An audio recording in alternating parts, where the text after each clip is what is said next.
Hola, antes de comenzar con esta historia me gustaría que le dieras me gusta a este vídeo y te suscribas para poder subir más contenido como este. Novela. Hermana, en esta vida yo soy la reina.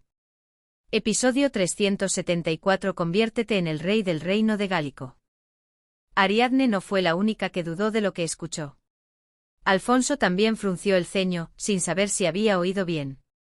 Pero una vez que las palabras salieron de su boca, no había vuelta atrás. Alfonso no perdió el tiempo y siguió adelante. Todo lo había aprendido en la Tierra Santa. Eso significa que el Gran Duque también está de acuerdo con la ruptura del compromiso con la Gran Duquesa, ¿verdad?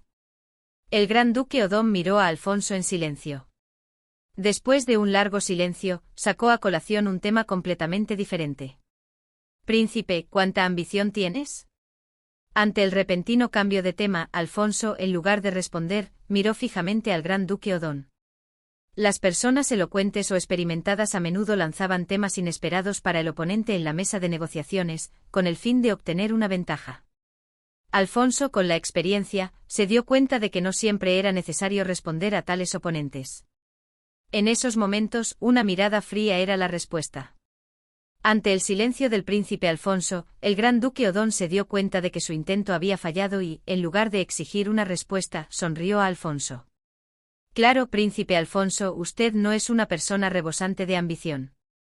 Si fuera ambicioso, habría recogido esa espada. El Gran Duque Odón señaló con la barbilla a Excalibur, que colgaba de la cintura de Alfonso. Habría abrazado desesperadamente el trono del reino de Jerusalén, sin entregárselo al Gran Duque de Oldenburgo. Solo distingo lo que se puede proteger de lo que no. Alfonso respondió con calma, pero sin ocultar su desaprobación. Preguntar por la ambición es una pregunta tonta. Si la misma aspiración se ajusta a las propias capacidades, no será codicia, sino un logro. Si excede la propia capacidad, aunque la dirección sea correcta, no será más que un disparate que atormentará a la familia, a los subordinados y a la nación. El reino de Jerusalén es como una isla solitaria flotando en un mar de herejes. Lo obtendrías, pero defenderlo sería extremadamente difícil. ¿Oh, en serio? Pensé que el príncipe, habiendo servido en el ejército durante 4 años, sería más sincero con la Guerra Santa. A estas alturas, Alfonso se sintió realmente molesto y miró al Gran Duque Odón. La Tercera Cruzada no fue una guerra en la que el príncipe Alfonso quisiera participar. Y el Gran Duque Odón había contribuido decisivamente a que Alfonso fuera arrastrado allí. Sabiendo todo eso, el hecho de que el anciano se burlara así no hacía que lo mirara con buenos ojos. Lo siento. Dije algo innecesario. El Gran Duque se inclinó limpiamente. Si no hubiera tenido tal perspicacia, no habría durado tanto en el reino de Gálico bajo el reinado de Felipe IV. Bien, digamos que el príncipe no carece de ambición, sino que es simplemente un pragmático. Pero, ¿no debería la espada sagrada, que crea emperadores del continente central, hacer honor a su nombre? El Gran Duque Odón hizo una declaración explosiva con una sonrisa. Conviértete en el rey del reino de Gálico. Ariadne, escondida en el armario, se cubrió la boca con ambas manos. Sentía que su corazón iba a salirse del pecho. Cualquiera que hubiera escuchado estas palabras, no solo Ariadne, habría reaccionado como ella. Pero el Gran Duque Odón, que había pronunciado palabras tan impactantes, mantenía una expresión serena. El hombre que posee ambos tronos, el del reino etrusco y el del reino de Gálico, es el más cercano al puesto de emperador. Estas dos tierras serán la base más grande para la unificación del continente central. Ariadne no fue la única sorprendida por las palabras del Gran Duque Odón. ¿Está hablando de traición ahora? La voz de Alfonso también tenía un tono metálico. Como príncipe legítimo, no estaba en una posición cercana a la traición.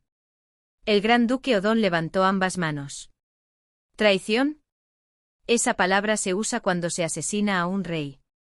Yo solo hablo de los arreglos posteriores cuando Su Majestad el Rey fallezca debido a su mala salud.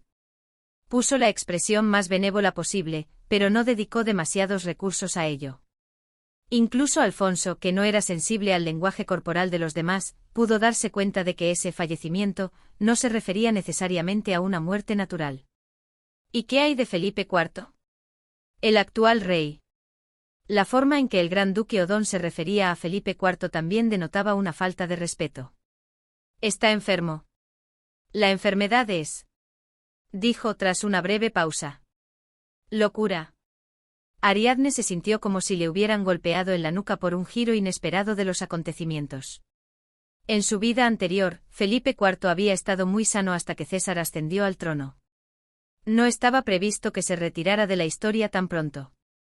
Alfonso sobrevivió y como consecuencia, la cruzada que debería haber fracasado tuvo éxito, así que algo podría cambiar. Pero nunca había imaginado un efecto mariposa tan grande. Ahora que estamos solos, por fin podemos tener una conversación sincera. El reino de Gálico es un caos. Felipe está loco, los nobles están peleando, y la energía hirviente de un país en crecimiento se dispersa por todas partes, creando disonancia. El reino de Gálico, de hecho, prosperaba con o sin rey. Aunque no tan bien como en la historia original, donde la peste negra no se había extendido hasta Gálico, también hubo aspectos en los que resultó ser una bendición disfrazada. A medida que el valor de la mano de obra aumentaba debido a la peste negra, incluso en el reino de Gálico, que era un país agrícola, comenzaron a desarrollarse industrias y comercios muy básicos.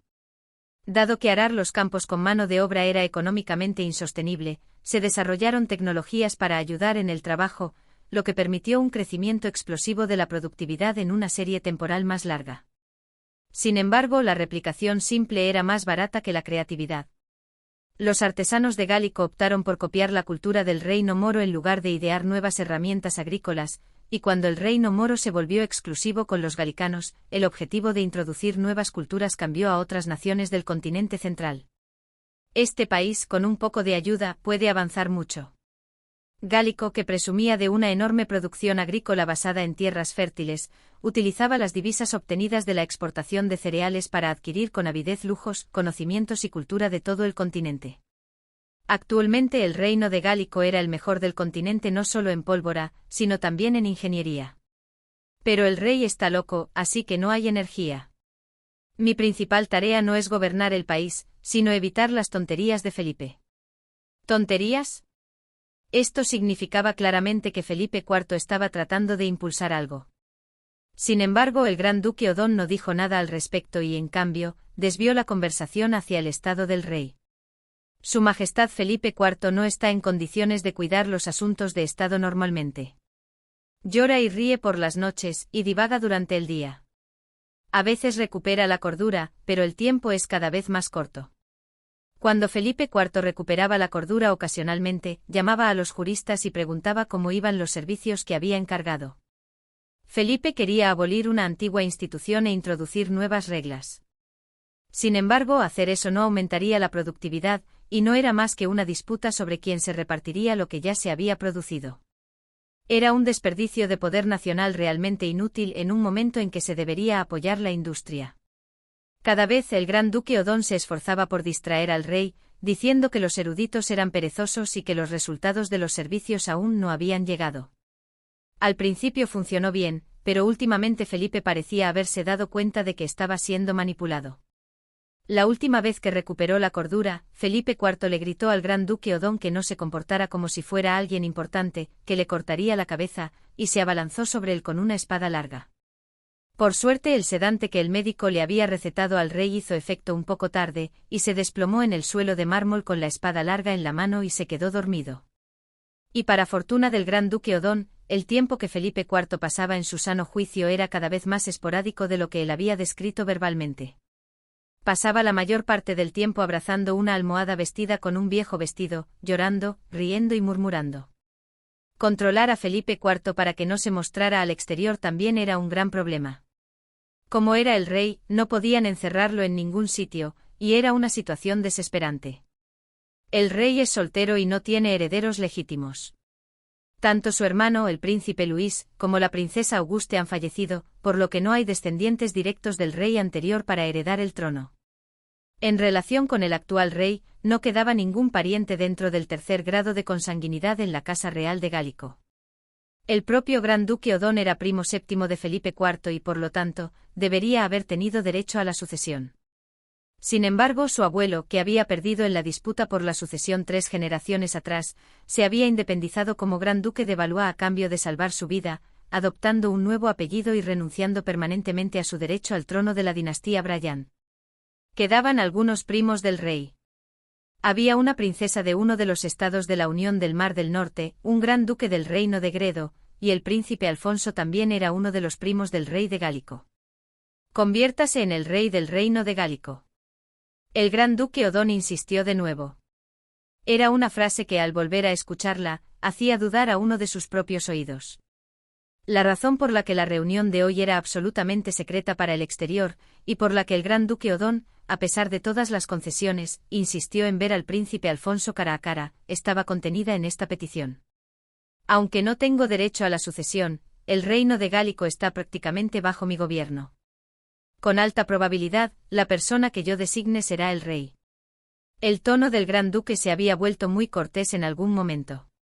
Hagamos una sociedad. Cásese con mi hija Lariesa. Sé muy bien que es una niña que no está a la altura del príncipe. Habiendo dicho esto, el gran duque Odón suspiró brevemente. ¿Qué hay que ocultar ahora?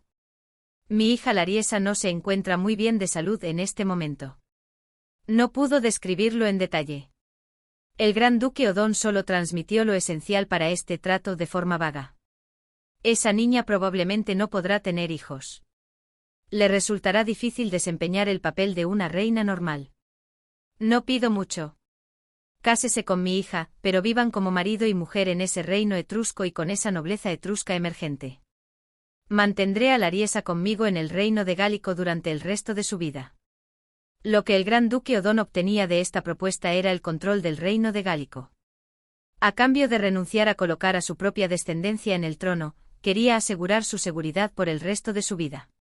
El matrimonio con Lariesa es como una prueba de nuestra sociedad. Yo también necesito una garantía de que mi estatus será asegurado después de haber puesto al príncipe en el trono, ¿no es así? Sin embargo, esta parte era delicada. La razón por la que los parientes políticos del rey eran favorecidos era porque realmente compartían la vida. No era fácil asesinar al padre de la esposa con la que uno dormía bajo la misma manta. Uno no podía saber qué haría la persona que compartía la misma cama mientras dormía. Pero en este caso el gran duque Odón, aunque tenía la ventaja de que sería difícil destituirlo como gobernador de una tierra lejana, con un idioma y costumbres diferentes, y al otro lado de las montañas Prinoyac, no podía disfrutar de los beneficios habituales de un pariente político a menos que fuera el verdadero padre de la esposa. Solo le pediré una cosa. Los herederos del príncipe serán, de todos modos, los hijos nacidos de esa mujer del reino etrusco. Esos niños, legalmente, serán descendientes de nuestra casa y heredarán también el reino de Gálico. Si el gran duque Odón hubiera tenido otra hija sana, la habría puesto en este lugar, pero lamentablemente, Lariesa era la única hija que le quedaba. También existía la opción de adoptar una niña de la rama colateral y enviarla como hija adoptiva, pero el gran duque Odón decidió ceder generosamente en este punto para llegar a un acuerdo con el príncipe Alfonso. La historia de que el príncipe etrusco estaba ciego de amor por la nueva condesa de San Carlo había cruzado las montañas Prinoyac y llegado hasta el palacio de Montpellier. Obtener un reino y obtener amor, el gran duque estaba seguro de que esta sería una propuesta irrefutable para el príncipe. Sin embargo, también había un compromiso que él había pensado. Envíe a esa niña al palacio de Montpellier. Le daremos la mejor educación en el reino de Gálico y la criaremos para que sea la próxima reina del reino de Gálico y del reino etrusco. Un rehén. Al escuchar todo esto, la concepción del gran duque Odón finalmente se reveló por completo. Sin embargo, Alfonso, en lugar de reflexionar profundamente sobre las palabras del gran duque Odón, abrió la boca de inmediato. Gran duque, yo. El gran duque Odón, al escuchar solo esto, levantó la mano para detener a Alfonso. Intuyó que la respuesta del príncipe era un rechazo. No necesita darme una respuesta ahora mismo, no vamos a quedarnos entrevero 10 días más. En realidad, no había necesidad de decidir en 10 días. Solo necesitaba decidir antes de que Felipe muriera. De hecho, estrictamente hablando, el día en que el príncipe decidiera sería el día en que Felipe muriera. Tómese su tiempo, piénselo y deme una respuesta. Ya se ha dicho todo lo importante. Si me envía una carta con cualquier contenido escrito con tinta roja en un papel, lo tomaré como una aceptación. El gran duque Odón estaba seguro de sí mismo. Expandir su territorio. Convertirse en el emperador del continente. Este era el sueño eterno de todo rey. Ahora, cegado por el amor, podría estar pensando en rechazarlo.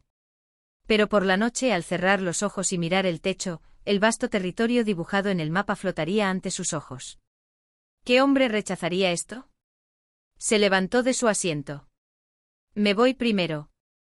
La chaqueta del gran duque Odón ondeó. Los puños del gran duque estaban cortados al estilo del reino etrusco.